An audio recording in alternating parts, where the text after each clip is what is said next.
Hello, আসসালামু আলাইকুম সবাইকে। সবাই কেমন আছেন? আমরা বেগুন আলু দিয়ে মাছ রান্না করব। এই জন্য একটা ফ্রাই প্যানে পরিমাণ মতন তেল দিয়ে দিলাম কেটে রাখা পেঁয়াজটা একটু লাল লাল করে ভেজে নেব।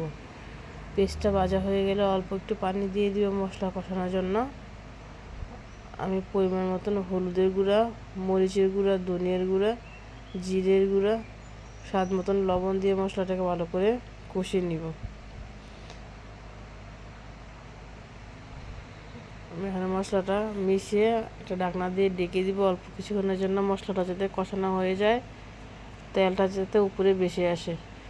তেলটা যখন উপরে বেশি আসবে তখন আমি কেটে ধুয়ে রাখা আলু আর বেগুনগুলা দিয়ে মশলাটার সাথে ভালো করে নেড়ে চেড়ে মিশিয়ে নিব।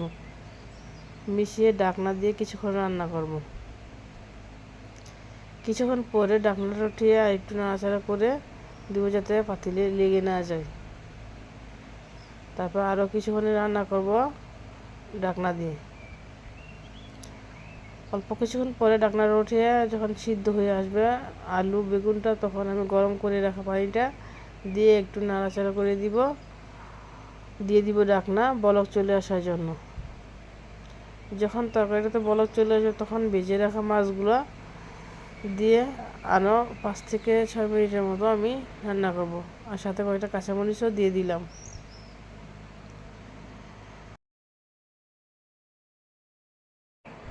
কিছুক্ষণ পরে যখন তরকারি ঝোলটা ঘন হয়ে আসে তখন জিরে গুঁড়া আর ধনিয়া পাতা দিয়ে তরকারিটাকে উঠিয়ে নিব।